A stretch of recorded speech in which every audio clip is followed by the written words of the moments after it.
ناظرین، ہم ہمیشہ سے یہ سنتے آ رہے ہیں اور خبروں میں بھی یہ دیکھتے آ رہے ہیں کہ کچھ فحاش عورتیں جو سرعام اپنا جسم بیچتی ہیں، اپنا ریٹ لگواتی ہیں اور مردوں کے ساتھ جاتی ہیں ان کی ہوس بجھانے کے لیے، لیکن ان کو لے کر گئی، بہلایا پھسلایا، ان کو کسی بھی بہانے وہاں پہ لے کر گئی، ان سے مالش کروائی، پھر اس کے ساتھ زیادتی کی۔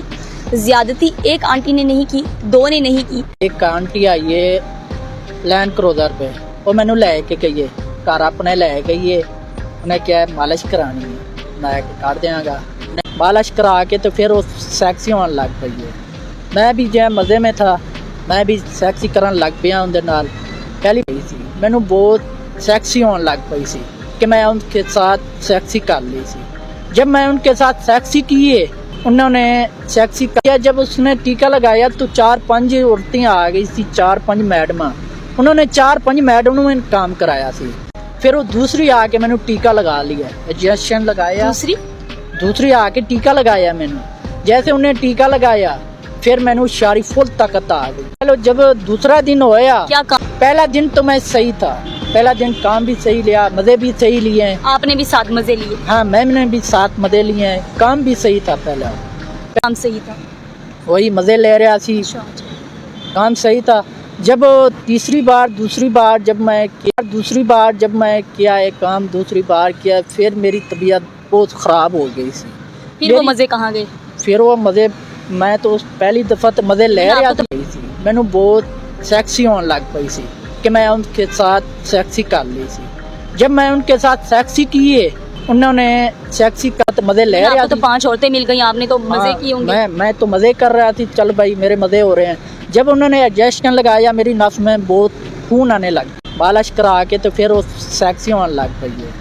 میں بھی جو مزے میں تھا، میں بھی سیکسی کرن لگ پیا اندر نال۔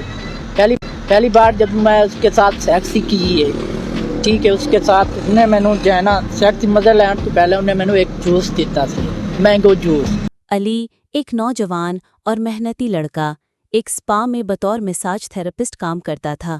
اس کا لہجہ نرم، طبیعت خاموش اور آنکھوں میں ایک خواب پوشیدہ تھا۔ اس کی زندگی معمول کے مطابق گزر رہی تھی کہ ایک دن 5 حسین اور پر اسرار خواتین کا ایک گروپ سپا میں داخل ہوا۔ وہ محض کلائنٹس نہیں تھیں، ان کی باتوں میں ایک خاص کشش اور نظروں میں ایک عجیب تجسس تھا۔ علی کو محسوس ہونے لگا کہ اس کا ان سے ایک غیر معمولی سا رشتہ قائم ہو رہا ہے۔ یہ احساس اس وقت گہرا ہو گیا جب ایک خاتون نے کہا، تمہارے ہاتھوں میں بڑا سکون ہے۔ یہ جملہ علی کے دل میں ایک ہلچل مچا گیا۔ یہ محض تعریف نہیں تھی، بلکہ اس میں کچھ بہت خاص اور جذباتی تھا۔ ان 3 دنوں میں علی کو ایک لمحے کے لیے بہکنے کا خیال بھی آیا، لیکن اس نے خود پر قابو رکھا۔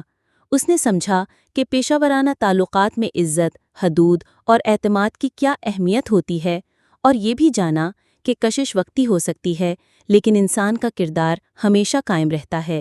جب وہ خواتین واپس گئیں تو علی کو ایک نئی شناخت دی گئیں۔ اب وہ صرف ایک مساج تھراپسٹ نہیں، بلکہ ایک باعزت، باوقار اور باشعور انسان بن چکا تھا۔ اس نے سیکھا تھا کہ کچھ رشتے جسم سے نہیں، روح سے جڑتے ہیں، اور ہمیں زندگی کے وہ انمول سبق سکھا جاتے ہیں جو شاید عمر بھر کوئی اور نہیں سکھا سکتا۔